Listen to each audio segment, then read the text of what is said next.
The settlers of the Great Plains used to whisper that the earth could keep a secret.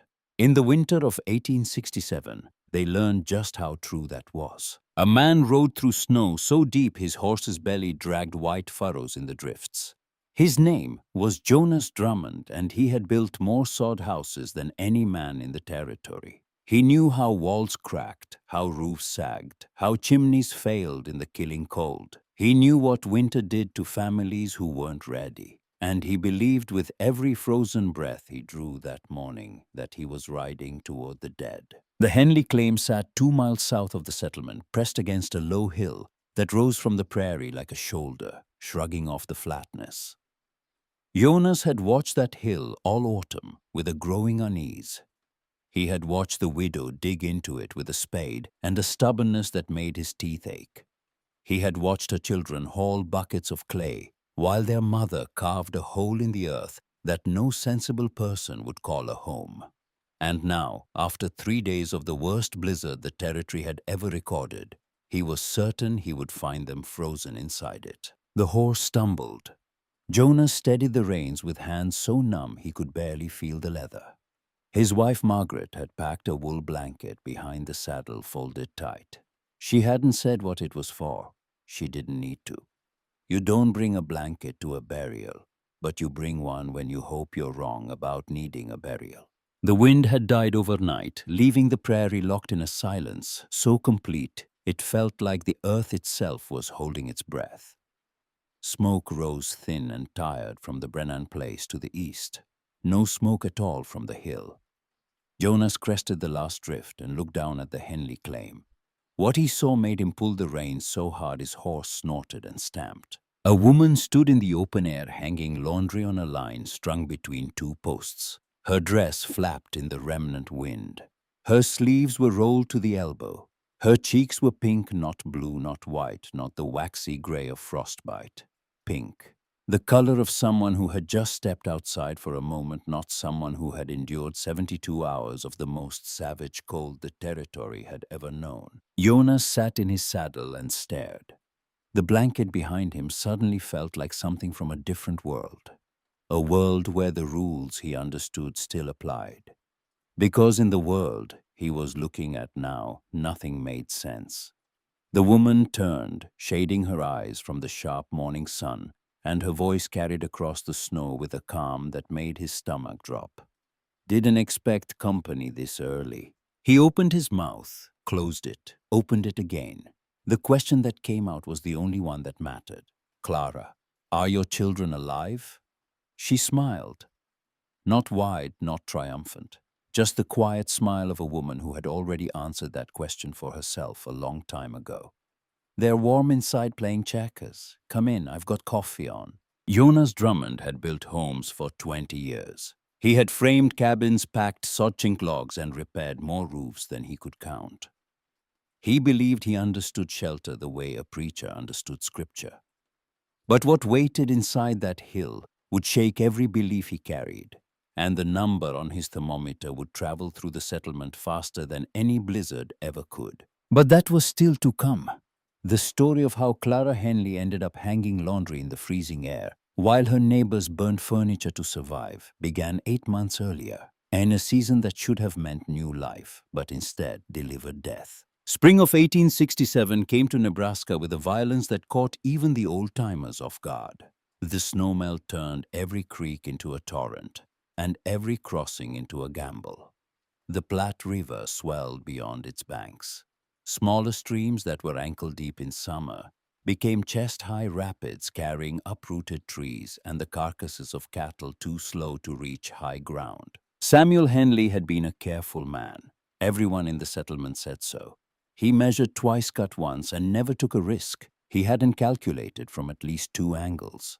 He had brought his family from Kentucky the year before, with a plan so detailed it filled a leather-bound journal his wife Clara kept in the wagon box. 40 acres claimed a dugout built into the hillside for the first winter, a cabin framed in autumn, and waiting for spring completion. Samuel had sketched that cabin in his journal with the precision of a man who believed that planning was the difference between living and dying on the frontier. He was right about that. He was wrong about the crossing. April 14th. The family needed supplies from the trading post 12 miles north. The direct route crossed Barrel Creek, which Samuel had forded a dozen times the previous summer, when the water barely covered his boot soles. He knew the creek. He trusted the creek. What he didn't know was that 3 days of warm rain in the hills upstream had turned Barrel Creek into something it had never been before. Clara saw it first. She was sitting beside Samuel on the wagon bench, their 3 children behind them, on flour sacks and folded blankets. Annabelle, 11 years old, was reading aloud from a school book she'd carried all the way from Kentucky. Thomas, 8, sat silent as always, watching the landscape with dark, steady eyes that absorbed everything and gave nothing back. Caleb, 5, had fallen asleep with his head on his sister's lap. The sound reached Clara before the sight did. A low roar like a crowd of people all talking at once in a room too large to see across. She put her hand on Samuel's arm. "Sam, listen." He pulled the reins. The horses stopped. The roar grew, and then they saw it. Barrel Creek had swollen to 3 times its normal width, the water brown and fast, and carrying branches that spun in the current like bones in a stew. Samuel studied the crossing for a full minute. Clara watched his jaw work the way it always did when he was calculating. She knew that jaw. She had married that jaw. It meant he was weighing options, measuring risk, running numbers in his head the way other men ran their fingers through their hair. "We can make it. Water's fast, but it's not deep enough to lift the wagon. See how the rocks are still showing on the far side." Clara looked. The rocks were showing, barely. The water licked at their tops like a dog testing something it wasn't sure it wanted to eat. "Sam, we can go around. The long way adds 4 hours, but 4 hours means we camp on the trail tonight. I don't want the children out past dark with the weather turning." He was right about the weather. He was wrong about the water. The horses entered first, stepping carefully. The wagon followed its wheels, grinding against the creek bed. The water rose to the axle, then above it. Clara gripped the bench with both hands. Behind her, Annabelle had stopped reading. Thomas was standing holding the side of the wagon with both fists. Caleb was still asleep. They were halfway across when the surge hit. It came from upstream, a wall of brown water carrying a cottonwood trunk stripped of its branches. The trunk hit the wagon's rear wheel with a sound like a rifle shot. The wagon lurched sideways. The horses screamed.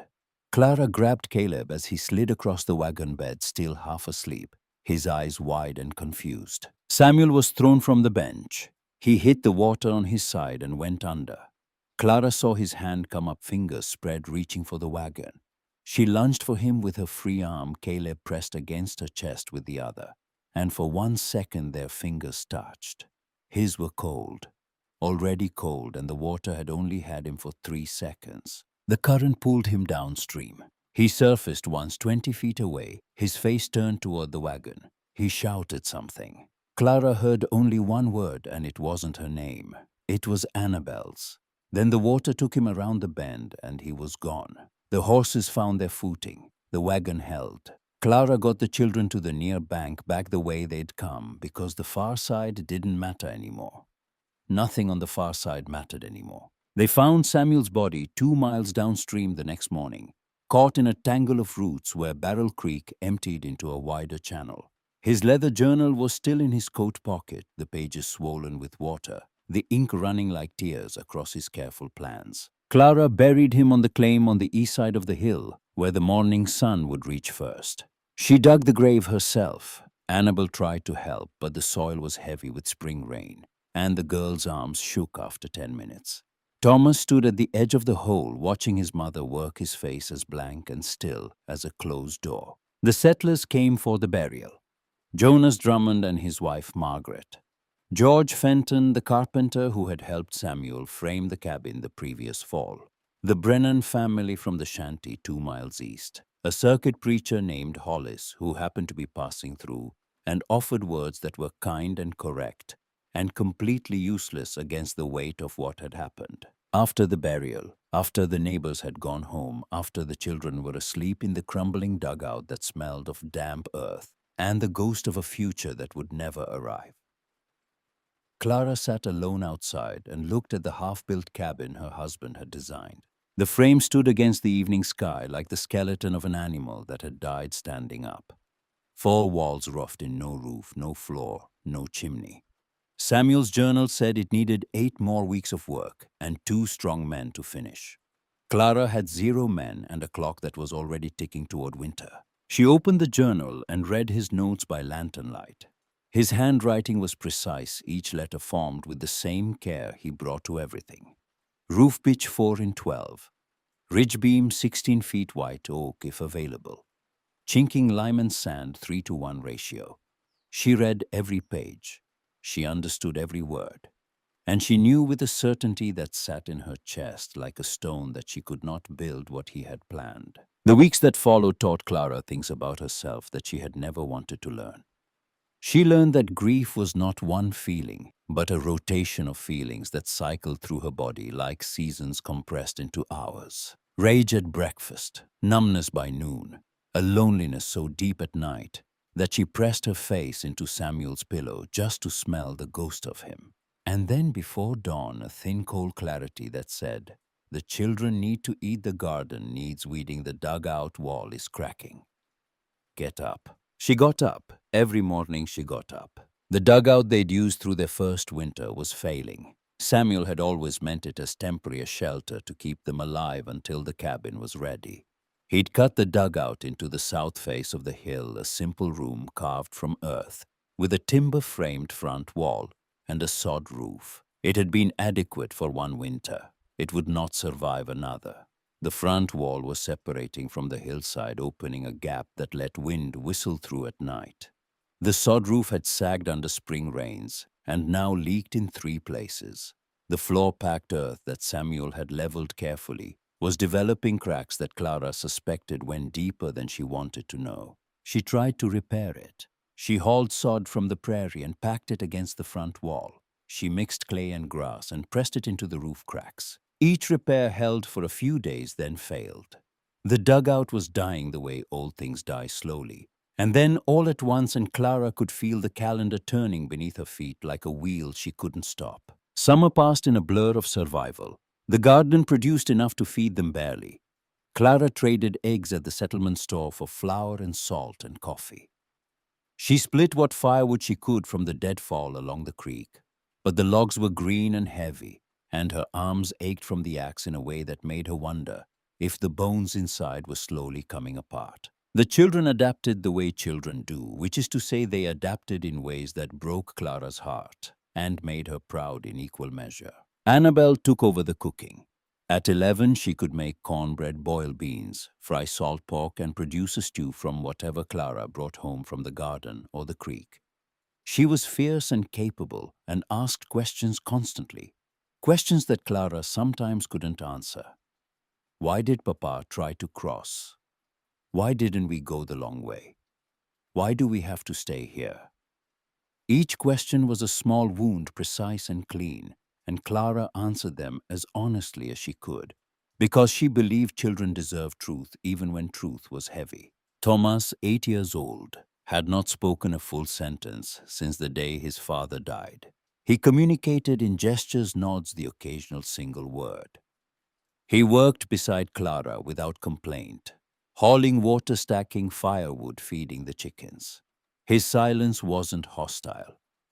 It was more like he had decided that words were unreliable, that they promised things they couldn't deliver, and he preferred the honesty of labor, which either accomplished something or didn't, and never pretended otherwise. Clara worried about Thomas more than the others. Annabelle's pain was loud and visible, something Clara could address, argue, withhold. Caleb was too young to fully understand what he'd lost. He still asked when Papa was coming back, and each time the question fell quieter, as if even at 5 he was beginning to understand that some doors don't reopen.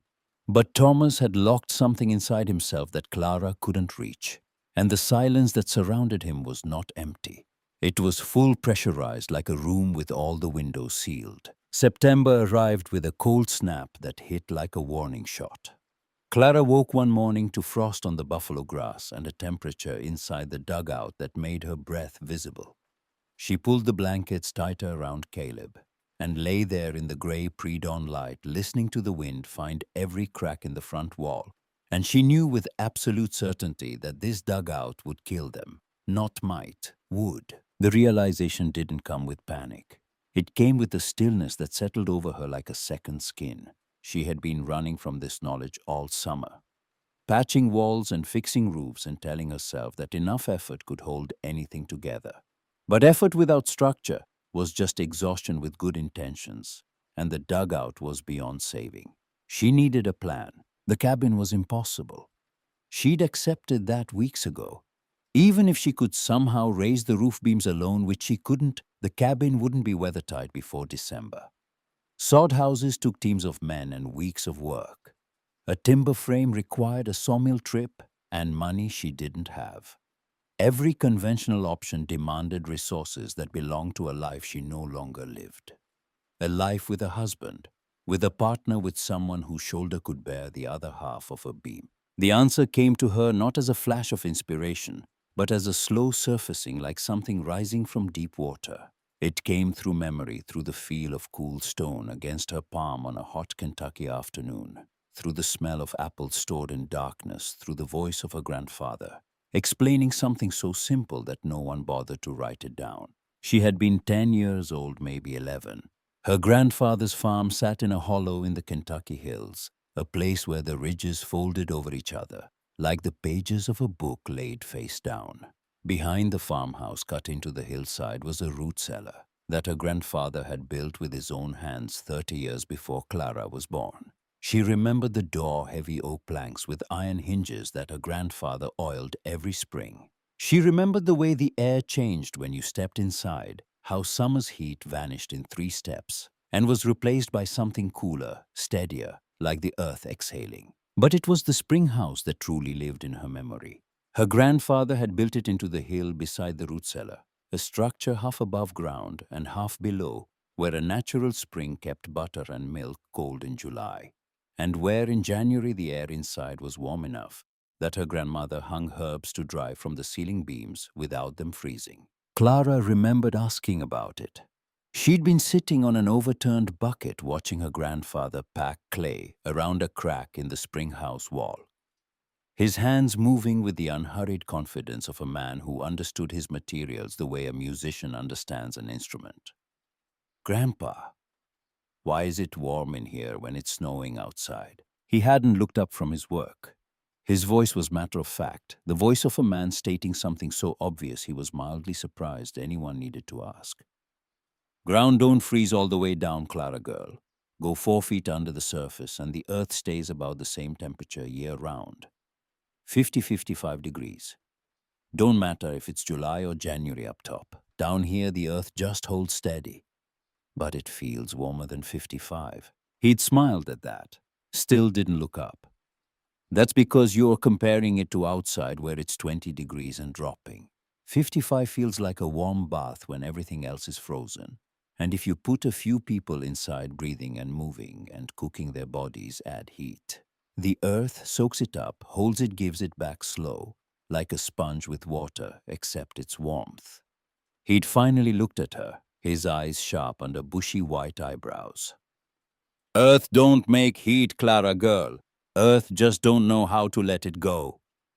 That sentence had lived inside her for 20 years, quiet and unexamined the way so many truths live inside us, until the moment arrives when we need them. And on that frostbitten September morning in Nebraska, lying in a failing dugout with 3 children who depended on her for everything, the sentence surfaced and changed the shape of her thinking. What if the house didn't stand against the cold? What if it stood inside something that could not freeze? The idea wasn't revolutionary. Root cellars and spring houses had existed for generations, but nobody lived in them. They were for storing food, not raising children. The leap Clara made that morning was not technical. It was conceptual. She wasn't inventing a new kind of building. She was refusing to accept an old assumption, the assumption that a home had to stand on top of the ground and fight the weather, when it could instead sink into the ground and let the weather pass overhead like a storm over a submarine. She got up, she fed the children. She walked outside and stood in front of the south face of the hill.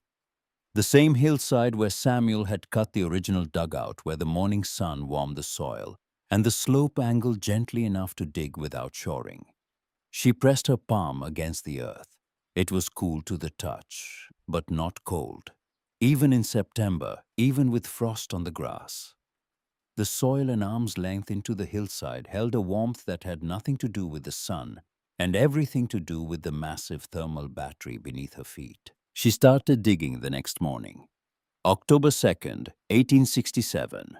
The air was sharp, the sky the blue of old China, and the buffalo grass crunched under her boots as she walked to the hillside with a spade, a pickaxe, and a stubbornness that had outlasted grief and was now turning into something harder. Something with edges. Annabel followed her out, wrapped in a shawl that had belonged to Samuel. The girl stood in the doorway of the old dugout and watched her mother drive the spade into the hillside with a force that sent clods of earth arcing through the morning air. "Mama, what are you doing?" Clara didn't stop digging. "Making us a home." Annabel looked at the gash in the hillside. "It looks like a hole. For now." Clara straightened up, wiped her forehead with the back of her hand, and met her daughter's eyes.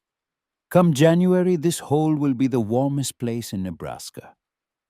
Annabel's face carried the expression of a child who loves her mother enough to follow her into madness, but wants it noted for the record that she thinks it's madness. She pulled the shawl tighter and went back inside to start breakfast. The work was brutal. Each day began at first light and ended when her arms refused to lift the spade. The soil was a mix of clay and loite, dense enough to hold its shape when cut, but heavy enough to make every bucket load feel like penance. Blisters formed on her palms the first day. They broke on the second. By the end of the first week, her hands were raw patches of exposed skin that cracked and bled when the temperature dropped. She wrapped them in strips torn from an old petticoat and kept digging. The children helped where they could.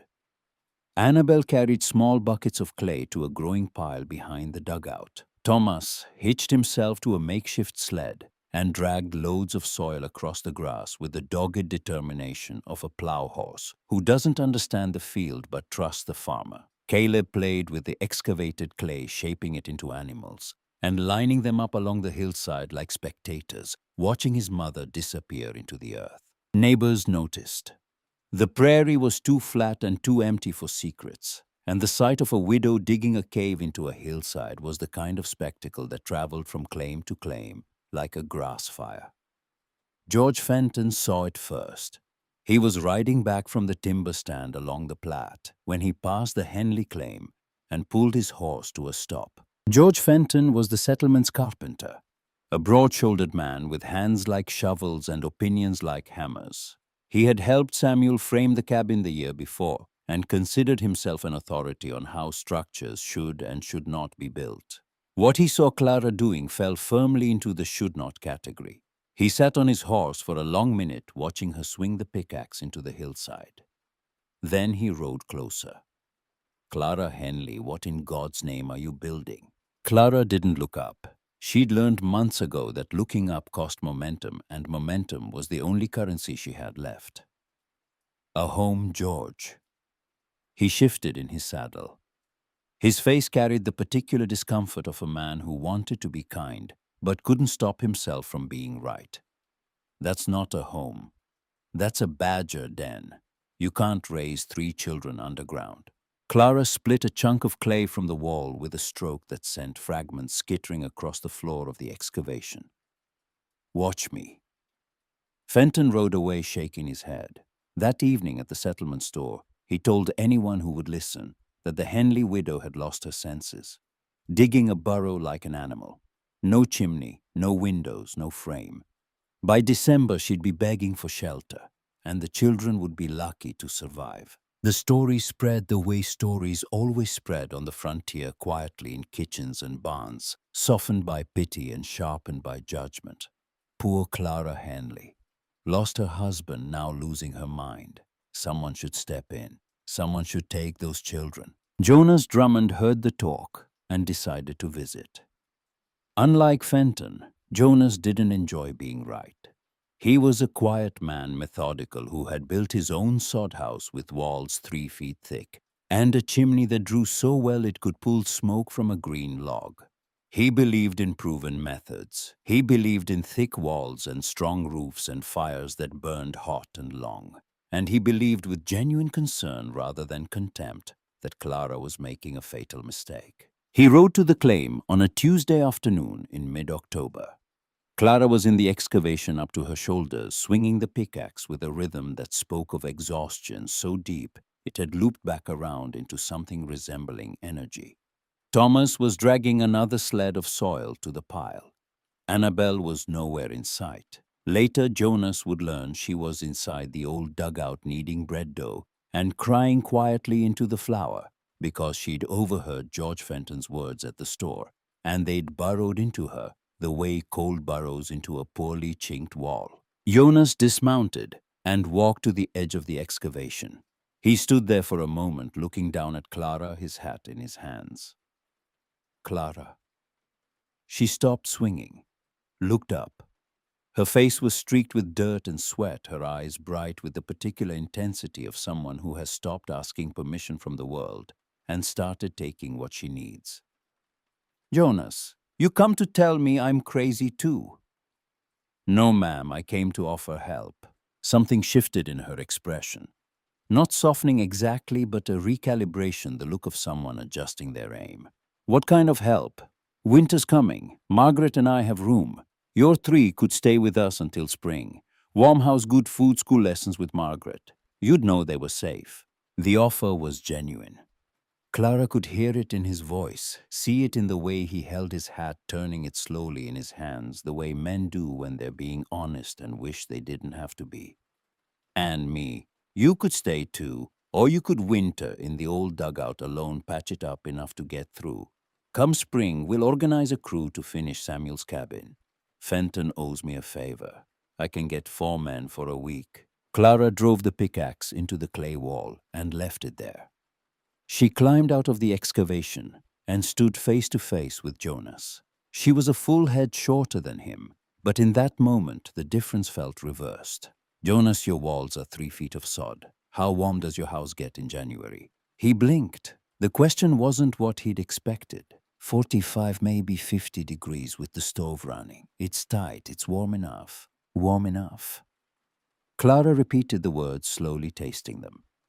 Warm enough means your children sleep in coats. Warm enough means ice on the windows before dawn. Warm enough means you split wood in the dark because the fire can't wait until morning. Jonas said nothing. She was describing his life with perfect accuracy, and he didn't like the way it sounded in her mouth. I grew up in Kentucky. Something in her voice shifted, dropped lower, finding a register that wasn't anger or desperation, but something older, more rooted. My grandfather built a spring house into a hillside. No stove, no chimney. In January, the air inside was 60 degrees. 60 degrees, Jonas, while the ground outside was frozen hard enough to crack an axe head. She pointed at the excavation behind her. The earth below the frost line sits at 55 degrees year-round.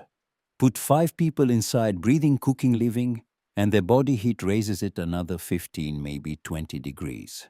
The earth absorbs that heat. It holds it. It gives it back at night when you need it most. The soil is a battery, Jonas, the biggest, most reliable battery in the world, and all it asks is that you dig deep enough to find it. Jonas stared at the hole in the hillside. He tried to find the flaw in what she'd said. 20 years of building told him there had to be a flaw. A house wasn't a root cellar. People needed light airspace. You couldn't just bury a family in the ground and call it living. But the numbers, 55 degrees as a baseline before any human heat, before any cooking, before any fire at all. His own sod house started at whatever the outside temperature was and fought its way up to 45 with a stove burning 16 hours a day. Clara was describing a structure that started warm and stayed warm.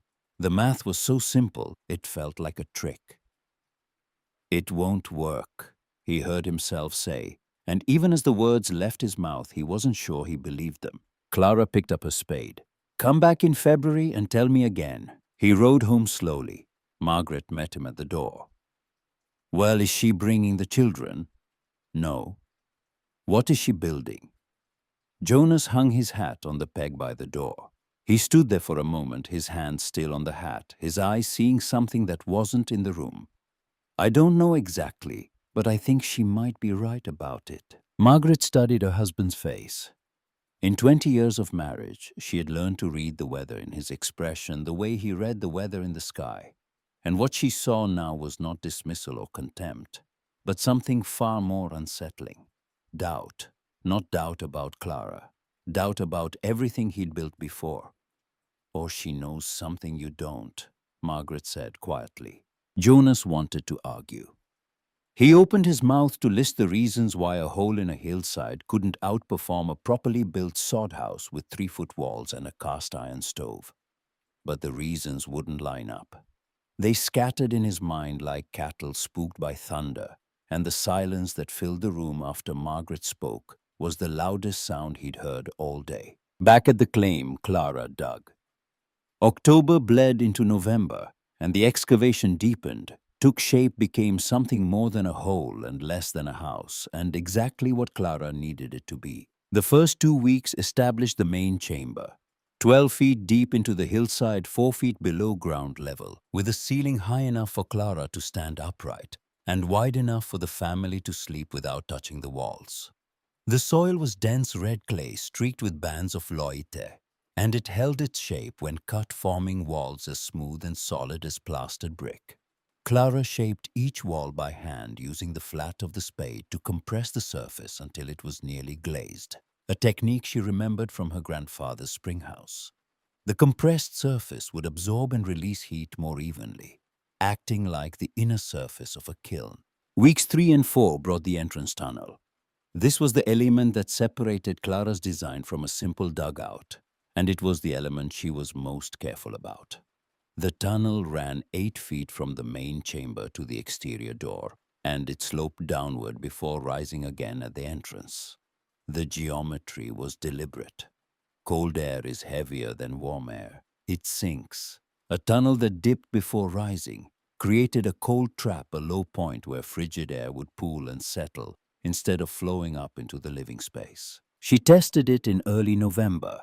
Standing in the main chamber with the exterior door open, she held a candle at arm's length and watched the flame. It didn't flicker. The cold air outside poured into the tunnel, hit the low point, and stayed there pooling like water in a ditch. The warm air in the chamber above sat undisturbed, as still and steady as the earth that held it. Clara watched the flame for a full minute, and for the first time since Samuel's death, something unlocked in her chest, a tension she hadn't known she was carrying, and she breathed. Week 5 was the roof. Clara salvaged timber from Samuel's unfinished cabin, pulling the frame apart board by board with a crowbar, and carrying each piece to the hill. She laid the beams across the top of the chamber, packed them with 2 layers of prairie grass for insulation, sealed the grass with a thick layer of clay mixed with straw, and finally piled 2 feet of soil on top. She punched a small ventilation shaft through the center of the roof, angling it so that rain and snow would run off rather than drip in, and capped it with a flat stone propped on 2 sticks to allow airflow while blocking precipitation. Week 6 was finishing. She packed the floor with layers of clay and gravel, tamping each layer until it was hard enough to walk on without leaving prints. She built sleeping platforms from the remaining cabin lumber, raising them 18 inches off the floor to take advantage of the warmer air that naturally rose in the chamber. She installed the small cast-iron stove that Samuel had purchased in Omaha the year before, venting it through a clay pipe that joined the ventilation shaft. The stove was not for heating. Clara was emphatic about this in her own mind. The stove was for cooking. The earth would do the heating. On the last day of construction, Clara stood in the finished chamber and pressed her palm against the back wall. The soil was cool, not cold.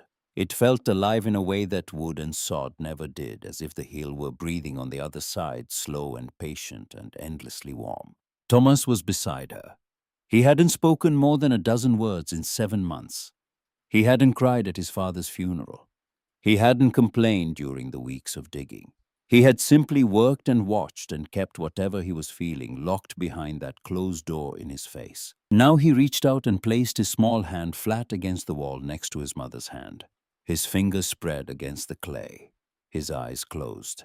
And the word that came out of him was so quiet, Clara almost missed it. Warm. One word, one syllable. The first voluntary speech he had offered in 7 months. Clara knelt beside him.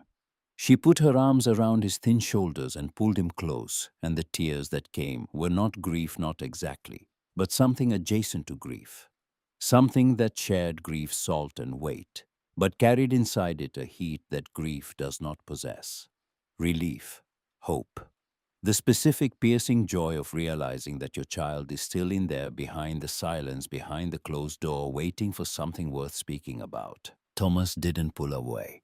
He leaned into his mother, and his hand stayed on the wall, and the warmth of the earth pressed back against his palm like an answer to a question he hadn't known how to ask. The day Clara moved her family into the shelter, the first snow fell. It came without wind, without drama, just a silent white curtain dropping over the prairie as if the sky were closing for the season. Flakes settled on the mound of the roof on the entrance tunnel, on the clothesline Clara had strung between 2 posts outside the door. The world turned quiet in the way that only snow can make it, a hush so complete that Clara could hear her own heartbeat as she stood in the tunnel entrance and watched the prairie disappear. Inside the chamber, Annabel was arranging blankets on the sleeping platforms. Thomas was stacking firewood, a tiny supply, barely a tenth of what the Drummond family had laid in for winter, beside the cold stove. Caleb was sitting on the floor, pressing his palms against the earth wall, his face scrunched in concentration, as if he were listening for something deep inside the hill. "Mama!" Annabel called from the chamber, her voice carrying through the tunnel with an intimacy that the open prairie never allowed. "It's actually warm in here." Her tone carried surprise, as if she'd been waiting for the trick to reveal itself, and instead the trick had revealed itself to be no trick at all. Clara stepped inside and pulled the heavy wooden door shut behind her. The cold cut off like a switch thrown. The tunnel breathed its last gasp of frigid air downward into the cold trap, and the chamber held its warmth like a cupped hand holding a candle flame in a windstorm. She looked at her children, at Annabel, who was fierce and frightened and old beyond her years, at Thomas, who was silent and watchful and carrying something inside him that Clara could not name, at Caleb, who still asked about his father every 3rd or 4th day. Now the intervals growing longer, the question growing quieter, the absence calcifying into something he would carry for the rest of his life without ever fully understanding its weight. They were here.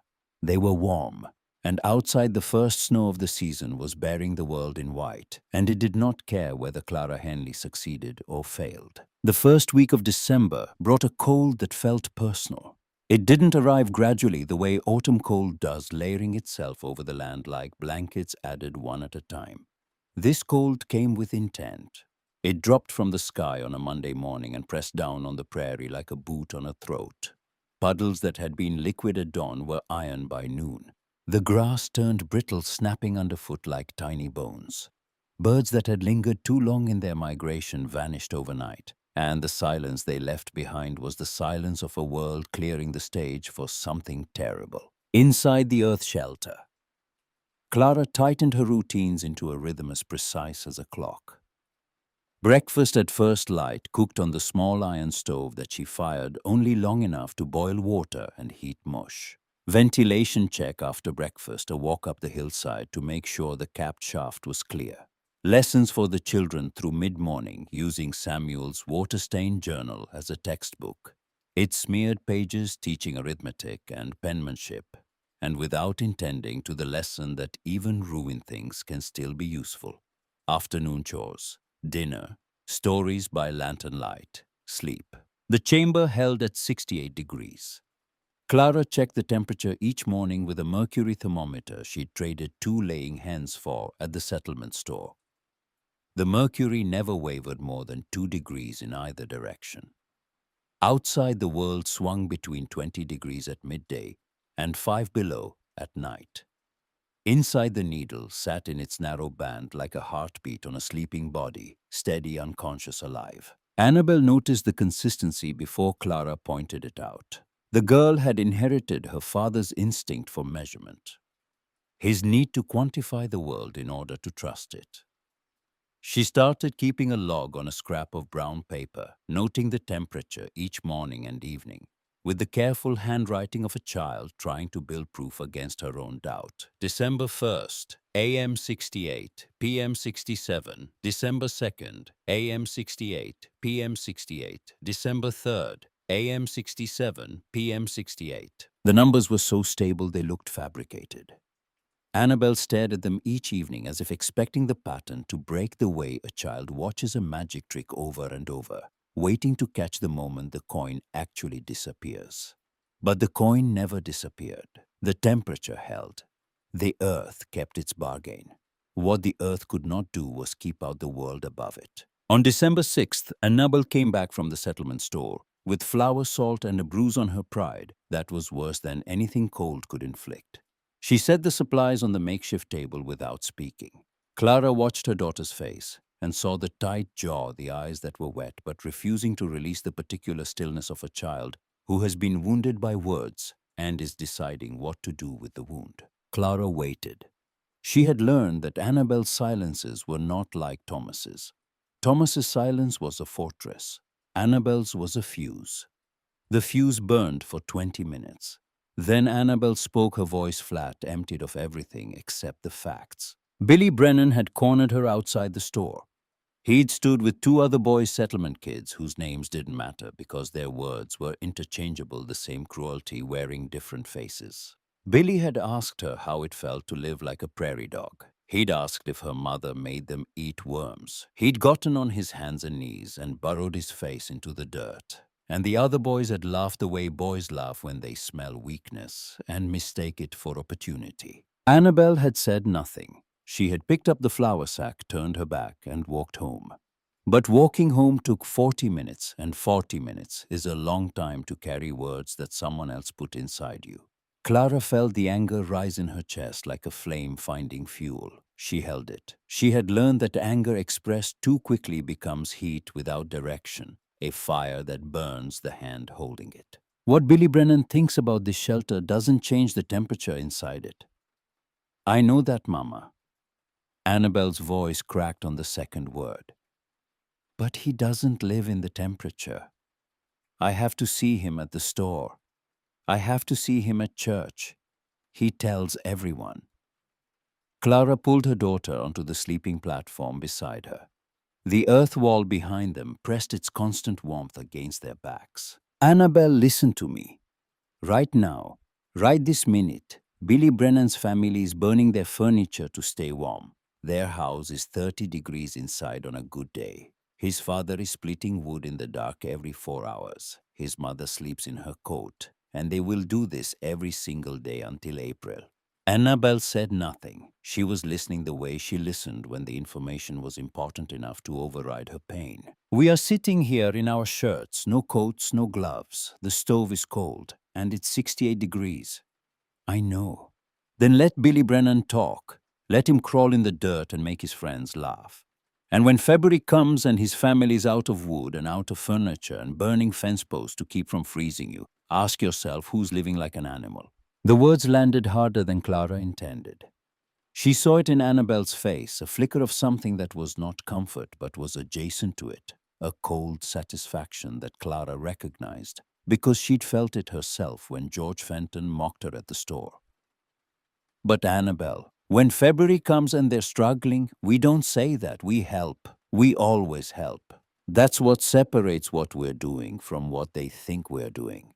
Annabel nodded slowly. She picked up her temperature log and added the evening reading. 68, same as always. The number was beginning to feel less like data and more like a declaration. December settled in. The cold deepened.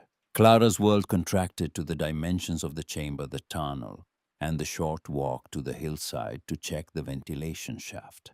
The children adapted in ways that continued to surprise her. Caleb treated the shelter the way all 5-year-olds treat confined spaces, as an invitation to create imaginary worlds. The sleeping platform became a ship, a fortress, a mountain. The tunnel was a mine, a dragon's throat, a secret passage to a kingdom that existed only in the geography of his imagination. He was the only member of the family who had never questioned the shelter. He had no frame of reference for what a house was supposed to be. For Caleb, this was simply home.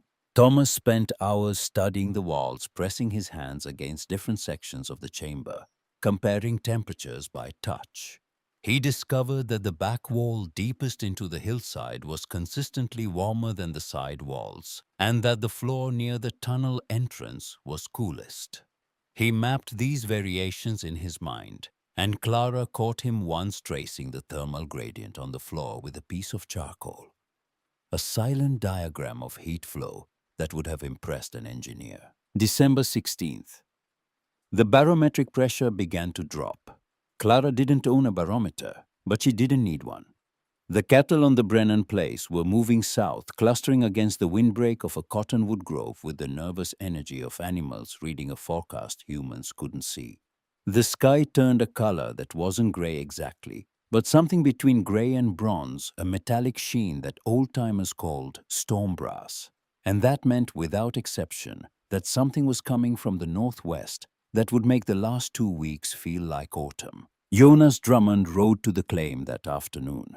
He brought no supplies this time, only a warning. He stood at the tunnel entrance, hat in his hands, his face carrying the tight concern of a man delivering news he wished he didn't have. Storm coming, Clara. Big one. Cattle are moving south. Sky's gone brass. Clara nodded. She'd seen the signs herself. Margaret and I still have room. Your 3 could ride back with me now, be warm and safe by dark. Clara met his eyes. She saw the same genuine worry she'd seen in October.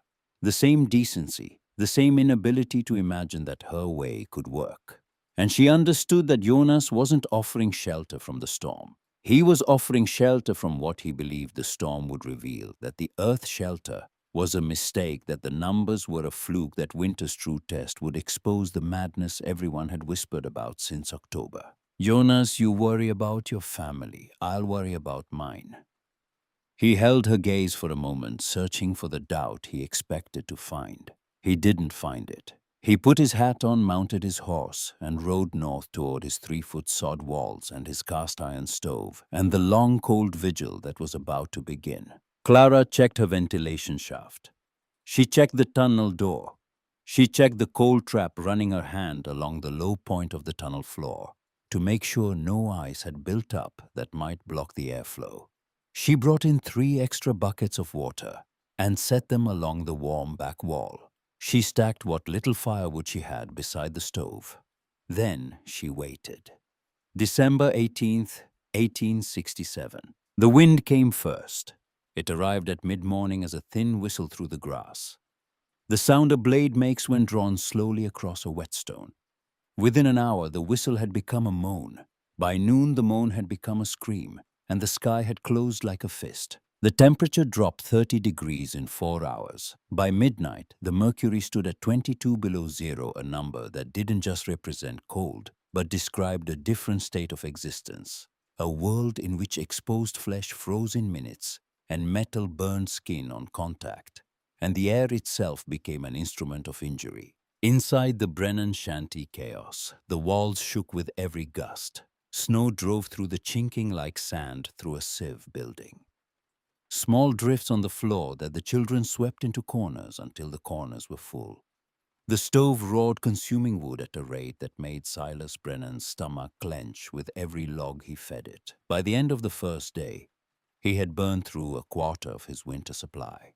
His wife wrapped the children in every blanket and coat they owned and put them in the center of the room, away from the walls, away from the windows, away from the cracks that whistled with a persistence that felt almost intelligent, as if the wind was searching for something specific inside the house. At the Drummond place, things were better, but not good.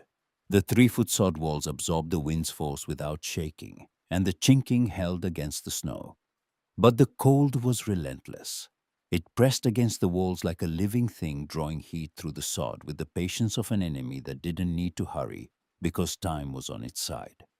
Jonas fed the stove every 2 hours. His hands cracked from splitting logs in the screaming wind outside the door.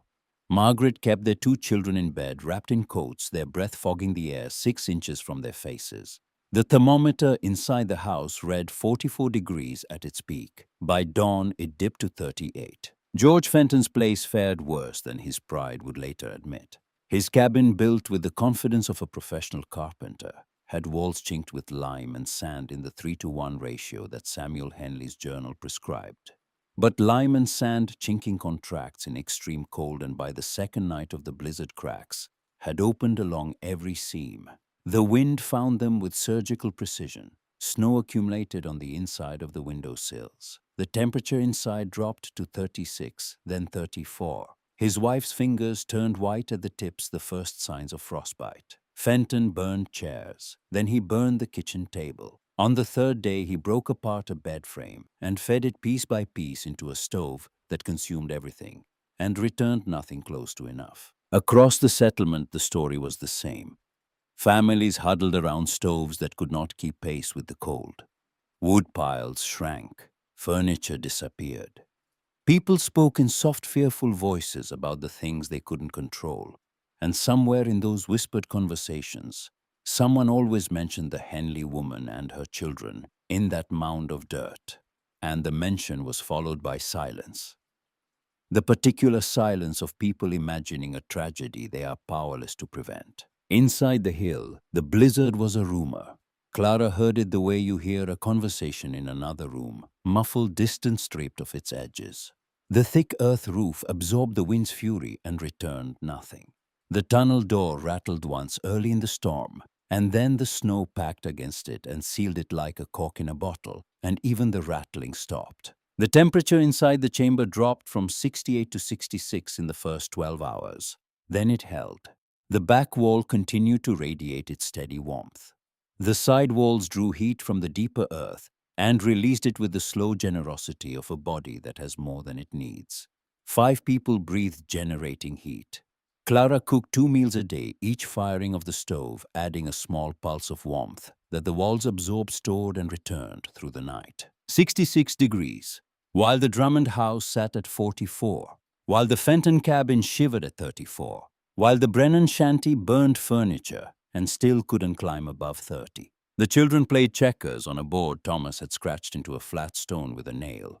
Annabel read from the family Bible, her voice filling the chamber with stories of deserts and floods and exiles who wandered for 40 years through landscapes no kinder than the one howling above their heads. Caleb fell asleep on the platform with his thumb in his mouth, bare feet tucked under a single blanket that he didn't need but kept out of habit. On the second night, Clara lay awake listening to the distant roar. The children were asleep. The lantern burned low. She stared at the ceiling and let herself feel for one unguarded moment the full weight of what she had done. She had bet her children's lives on a memory, on a spring house in Kentucky, on her grandfather's voice explaining something about the earth that no one in Nebraska had bothered to learn. The bet was holding, but the storm was not over. She got up. The ventilation shaft. She'd been checking it every morning, but the snow had been falling for 36 hours now, and if the shaft was buried, the air inside the chamber would slowly go stale. Carbon from the lantern, carbon from their breathing. The invisible accumulation of a closed space with 5 living bodies and no fresh air. She wouldn't smell it. That was the danger. Bad air didn't announce itself. It crept in like exhaustion, like sleep, like a hand closing gently over your mouth. She climbed the internal access ladder to the shaft opening.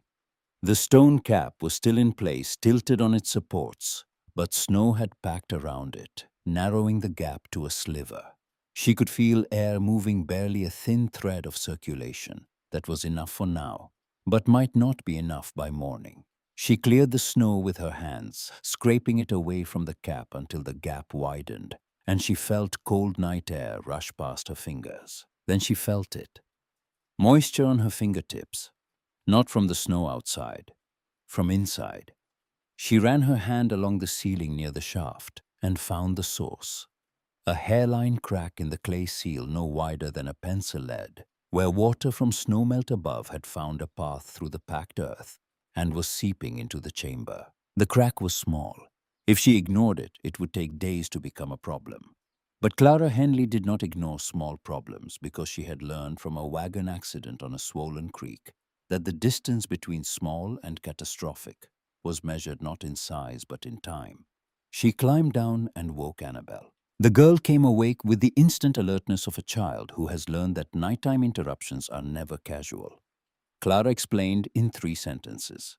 Crack in the ceiling, water seeping, needs patching before it widens. Annabel didn't ask why it couldn't wait until morning. She pulled on her shoes and followed her mother to the bucket of clay paste that Clara kept mixed and ready near the stove, a precaution that was now paying its dividend. They worked together in the narrow space near the shaft opening, Clara holding the lantern while Annabel pressed clay into the crack with her fingers, smoothing it, sealing it, her hands moving with a care that Clara recognized because it was the same care Samuel used to bring to his carpentry. The focused attention of someone who understands that details are not decoration but structure. The crack sealed. The seeping stopped. Mother and daughter sat together on the platform, their hands smeared with clay, their breathing slowing from exertion to calm. Annabel looked at the wall where Thomas had traced his charcoal thermal map. Her eyes traveled the lines following the gradient from warm to cool to warm again. "Mama," her voice barely above a whisper. "Billy Brennan said we live like animals." Clara had heard these words before, but something in Annabel's voice was different tonight. The hurt was still there, but it had been joined by something else, something that sounded like the beginning of an answer. "Tell me what you think, Annabel." Annabel was quiet for a moment. Her fingers traced the charcoal lines on the wall. "I think Billy Brennan is burning his bed to stay alive, and we're sitting here with no fire and no coats, and I'm not even cold." Clara waited. "But I want to know why, not just that it works, why it works." So Clara told her. She kept her voice low, her words grounded in the physical world that Annabel could touch and feel and measure. The earth below the frost line held a steady temperature around 55 degrees, regardless of what happened on the surface. 4 feet down, January and July felt the same to the soil. The chamber was carved into this zone of constancy, surrounded on 5 sides by earth that acted as a massive thermal reservoir. Heat flowed from warm to cold, always like water flowing downhill. When the air inside the chamber was warmer than the walls absorbed the excess. When the air cooled at night, the walls released what they'd stored. The system self-regulated, hunting for equilibrium, finding it, holding it. And the people inside were not passengers. They were participants. 5 human bodies generated heat continuously, roughly the output of 5 large candles burning around the clock. The stove added more during meals. This human heat flowed into the walls, was absorbed, was stored, was returned. The chamber was not just a shelter. It was a collaboration between the people inside and the earth around them, each giving what the other needed, each holding what the other couldn't hold alone. So the earth is like a battery. Annabel's voice carried the particular wonder of a mind crossing from not knowing to knowing, the moment when understanding arrives, and the world looks different on the other side. Clara smiled. The biggest battery anyone ever built. And it was here before we were. All we had to do was move inside it. Annabel picked up her temperature log. She stared at the column of numbers, and for the first time they didn't look like data. They looked like proof. She wrote the evening entry, 66 degrees. The storm outside was the worst in territorial memory, and the number was 66. The blizzard broke on the 4th morning. It didn't end so much as exhaust itself. The wind dropping from a scream to a moan to a whisper to nothing over the course of 2 hours, as if the storm had used up everything it had and simply stopped, not out of mercy but out of emptiness. Clara opened the tunnel door and stepped into a world she barely recognized. The prairie had been erased. In its place was a white landscape so featureless it looked like the earth had been sanded smooth by a giant hand. Drifts reached the height of fence posts. Trees bent under ice that glittered in the morning sun with a beauty that felt like cruelty, because beauty shouldn't follow destruction, but it always does. The cold hit her face like a slap. Her hair frosted at the edges within seconds. She squinted against the glare and saw far to the north a thin ribbon of smoke rising from the Drummond place, weak and wavering, the smoke of a fire that had nearly lost its fight. She went back inside, started the stove for coffee, and began hanging laundry on the line. It was wash day. The blizzard had disrupted her schedule by 3 days, and Clara Henley did not let weather or history or the opinions of an entire settlement disrupt her schedule by 4. The laundry froze on the line almost instantly, the shirts and dresses going stiff in the cold air, like soldiers standing at attention. Clara hung each piece with steady hands, her fingers bare because gloves made the clothespins difficult, and her cheeks turned pink from stepping out of a warm room into extreme cold, the flush of blood vessels dilating in protest against a temperature they had not experienced in days. She was hanging Samuel's old work shirt, the one she had kept because it still smelled faintly of sawdust, when she heard the horse. Jonas Drummond was breaking a path through the drifts, his horse laboring, his face burned red by the cold. He had saddled the animal an hour ago, believing he was riding toward a tragedy. He had told Margaret he would bring back whatever he found. Margaret had packed the blanket again. Neither of them said what the blanket might be for. But the tragedy Jonas expected was nowhere in the landscape before him. Instead, there was Clara hanging laundry, sleeves rolled, cheeks pink, hands steady, looking like a woman who had stepped outside for a moment, not someone who had survived 3 days of the worst storm the territory had ever known. He dismounted slowly, the way a man moves when the ground beneath his assumptions has shifted, and he's not sure what's solid anymore. Clara. His voice cracked. How? She pulled a clothespin from between her teeth. Come inside. Coffee's on. He ducked through the tunnel entrance. The cold wrapped his legs, first pulling downward into the low point with a gravitational certainty that he recognized immediately for what it was. A trap, not for people, for temperature. One step up into the chamber, and the world inverted. Warmth pressed against his face with the intimacy of a hand laid gently on his cheek. His lungs relaxed so completely he staggered, catching himself on the doorframe. The children looked up. Annabelle sat at the table with her temperature log spread before her. Thomas leaned against the back wall, eyes open, palms flat on the earth. Caleb was on the sleeping platform, barefoot, building a tower from smooth stones, his tongue pressed between his lips in concentration. No coats, no shawls, no hats. The youngest child was barefoot, and his feet were pink with warmth, not white with cold. Jonas removed his hat. He held it in both hands and turned slowly, taking in the chamber. The way a man reads a document that contradicts everything he's written in his own hand. The timber ceiling, the clay-packed walls, the cold stove in the corner, its pipe dark, its iron body carrying no residual heat whatsoever. The lantern on the table, its flame steady in air, so still it might have been sealed in glass. He reached into his coat pocket and produced a small brass thermometer. He held it at arm's length, away from his body heat, away from the lantern in the center of the chamber. He waited. The mercury climbed. It passed 60 with a speed that made his jaw tighten. It passed 65. It slowed at 70, hesitated, then crept upward and settled, 73 degrees. He stared at the glass tube. He willed the mercury to drop, to reveal itself as broken or misread. It didn't move. 73 degrees in a structure with no active heat source during the aftermath of the worst blizzard in territorial history. His own house right now, with the stove burning day and night for 3 straight days, sat at 44 degrees. Clara poured coffee into a tin cup and set it on the table. Jonas picked it up but didn't drink.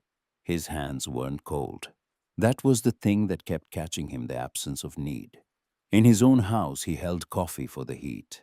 Here, the cup was just a cup. The warmth was already everywhere. 73 degrees, Clara. The words came out as if he were reporting a death, something too large for the voice carrying it. She sat on the wooden bench across from him. During the storm, it dropped to 66. That was the lowest. Second morning, around 4 a.m.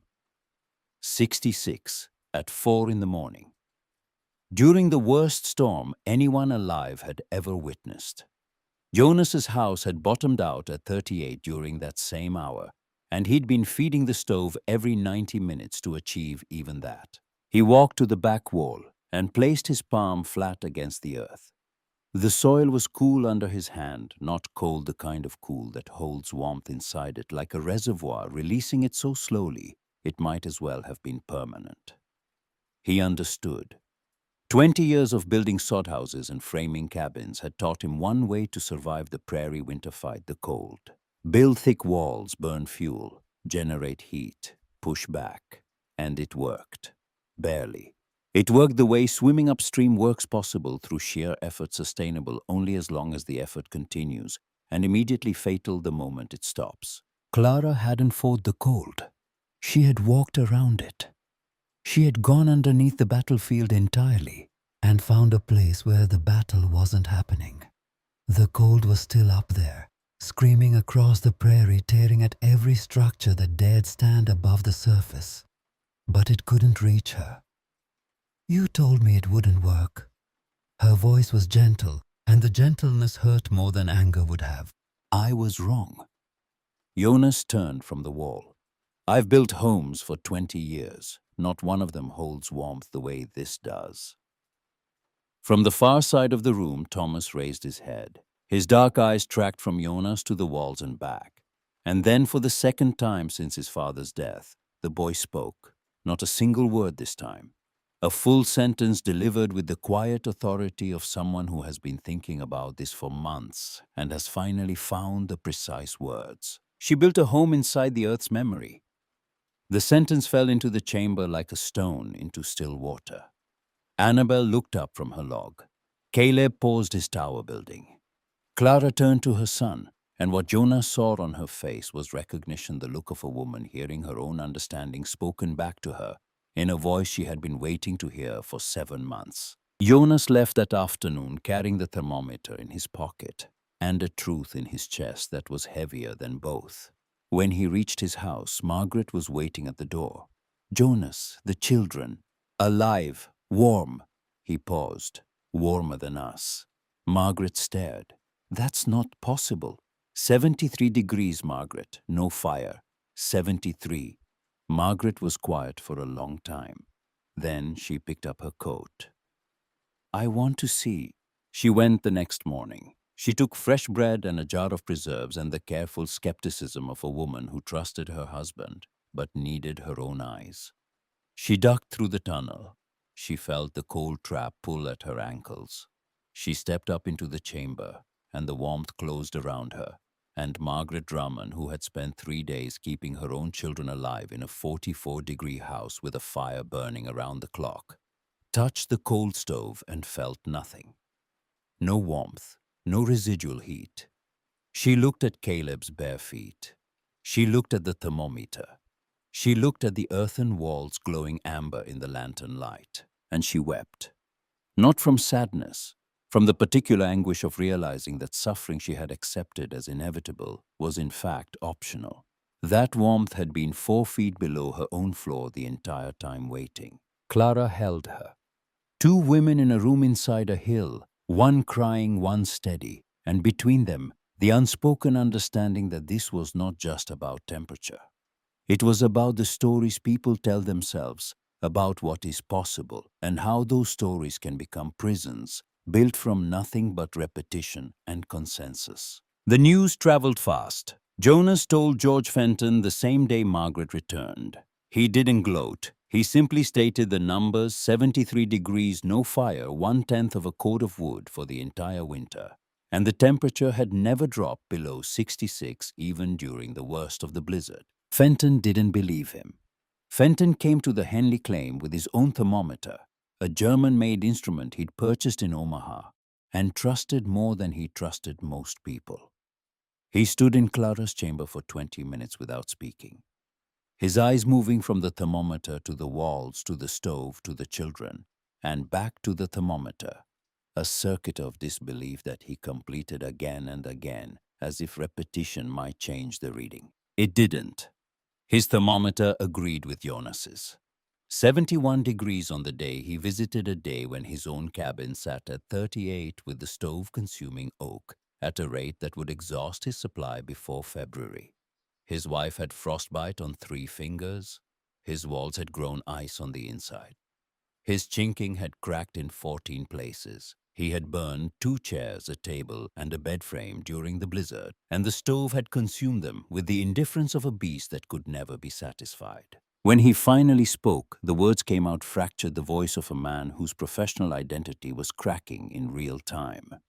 No fire at all. Just for cooking, 2 meals a day, 20 minutes each. The stove's not a heater, it's a stove. Fenton set his thermometer on the table. He looked at his hands, the hands that had built homes for 30 years. Those hands had framed walls and cut joints and packed chinking with the confidence of a man who believed he was doing sacred work.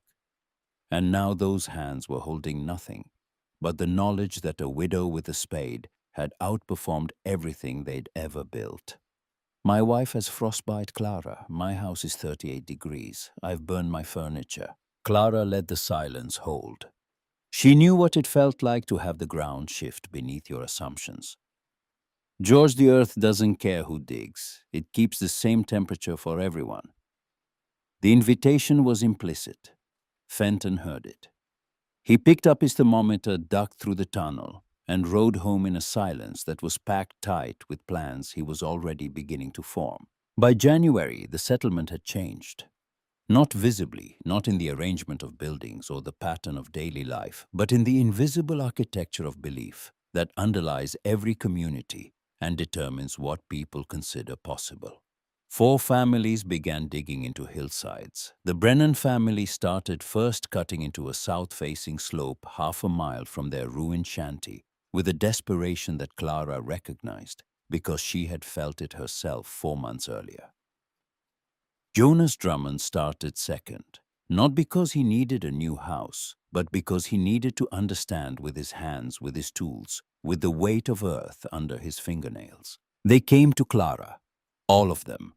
They came with questions she had already answered for herself, and she gave them her knowledge freely, without conditions, without self-congratulation. She told them about the frost line. Dig below 4 feet.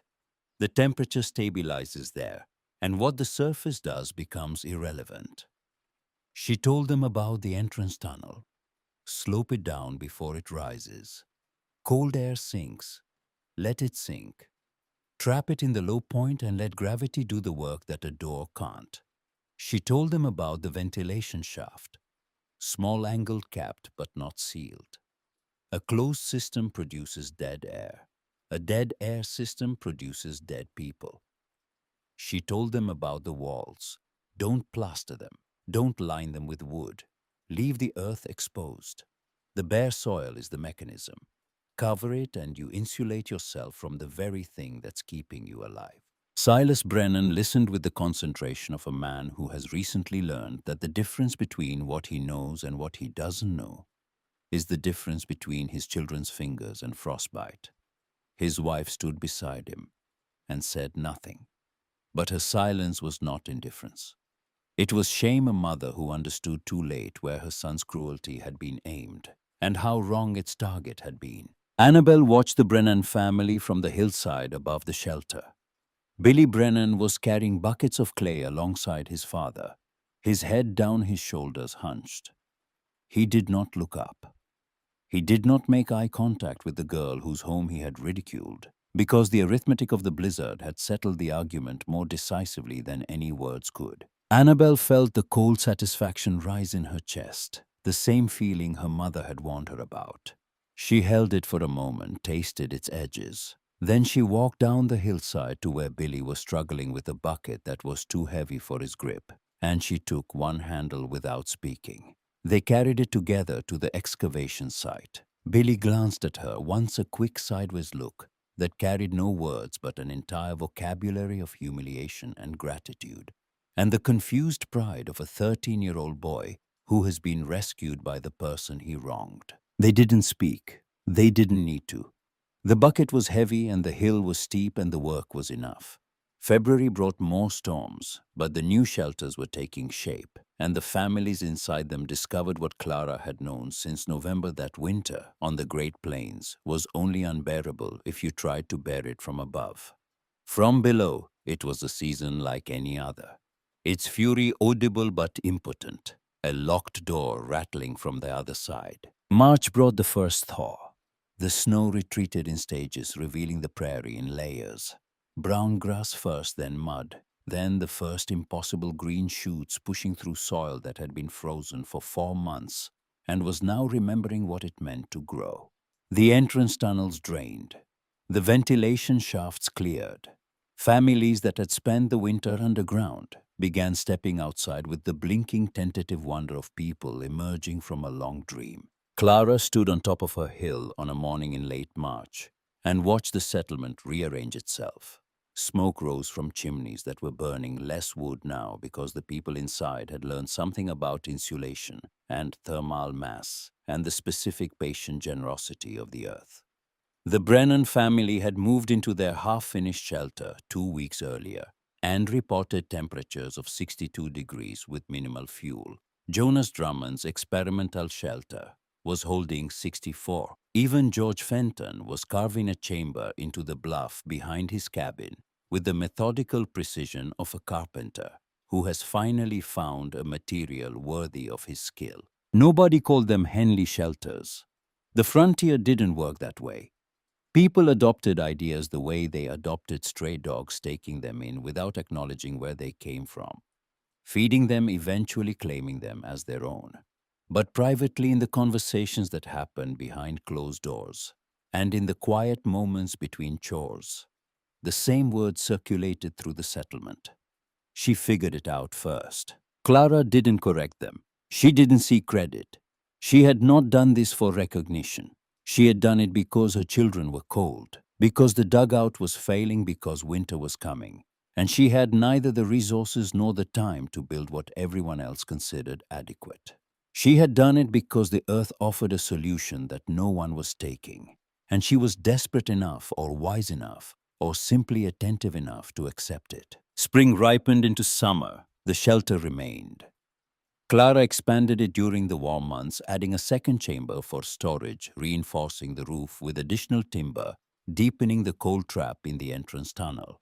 Thomas helped with every modification, and Clara noticed that his contributions were not just labor, but design. He suggested widening the ventilation shaft by an inch to improve airflow.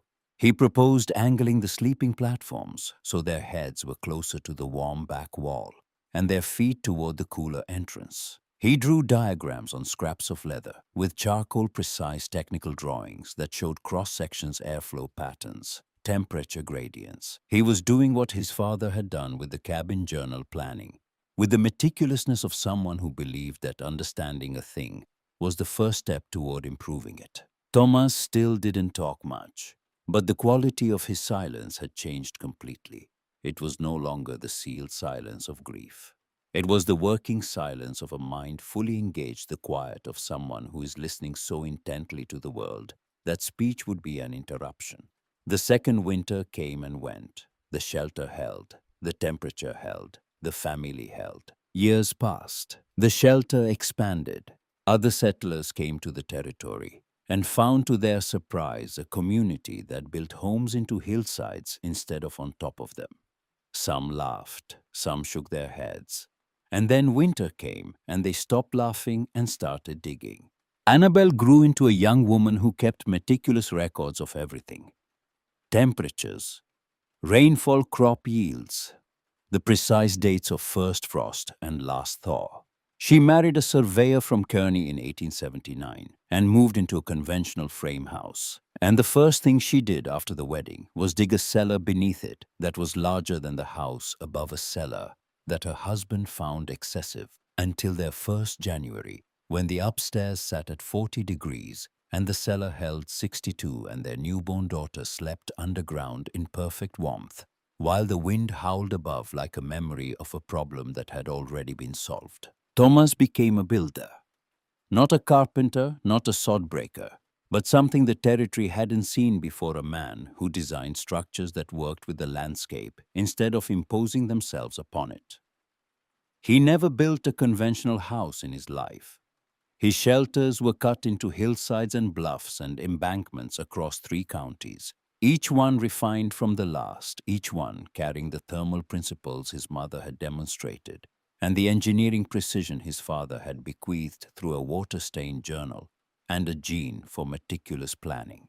He never talked much, but when he did, people listened, because Thomas Henley had the rare authority of a man whose silence was not emptiness, but compression, every word carrying the weight of 10 that he'd chosen not to say. Caleb grew up with no memory of living any other way. To him, the earth shelter was not an innovation or a survival strategy or a story of frontier resilience.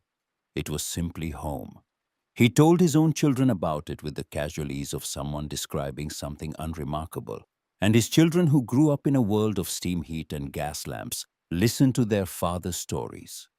The way all children listen to stories about a past they cannot quite imagine, with interest, with affection, and with the secret belief that the world their parents survived in was both harder and simpler than the one they inhabited.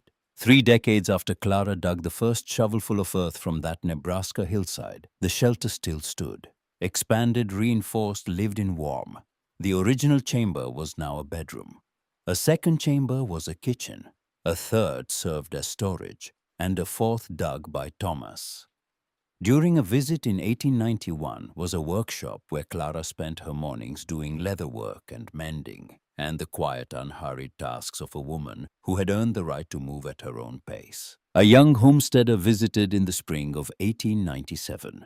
He was new to the territory, fresh from Ohio, full of plans and anxieties, and the particular combination of ambition and terror that every newcomer to the Great Plains carried like a second set of luggage. He had heard about Clara Henley from Jonas Drummond's son, who had heard it from his father, who had never stopped telling the story of the morning he rode through the snow, expecting to find a tragedy, and found instead a woman hanging laundry in the open air. The young man stood in the original chamber, now 30 years old, its walls darkened with age and the accumulated warmth of 10,000 days of human habitation. He pressed his palm against the back wall, the same gesture that had become over the years something like a handshake between visitors and the earth, a greeting and a question and an act of faith, all compressed into the pressure of a human hand against ancient soil. "Mrs. Henley, how did you know this would work?" Clara was sitting on the wooden bench Samuel had built from oak planks he'd cut himself. Her hands were folded in her lap. Her hair was white. Her eyes were the same, clear and certain, carrying the accumulated light of 3 decades of winters that had passed overhead without touching her. She smiled. Not wide, not performative. The quiet, private smile of a woman who has been asked a question. She answered for herself a long time ago in a failing dugout on a frost-bitten morning, with 3 children coughing and a clock ticking toward December. "I didn't know. I just paid attention." The young man nodded. He didn't fully understand. He wouldn't not until his first plains winter, when the temperature dropped and the wind rose, and he remembered the warmth of that wall under his palm and started digging. But the words settled into him, the way Clara's grandfather's words had settled into her quiet and unexamined waiting for the moment when they would matter more than anything else in the world. Outside, the Nebraska prairie stretched in every direction, vast and flat and indifferent. The grass was green with spring. The sky was the blue of old China.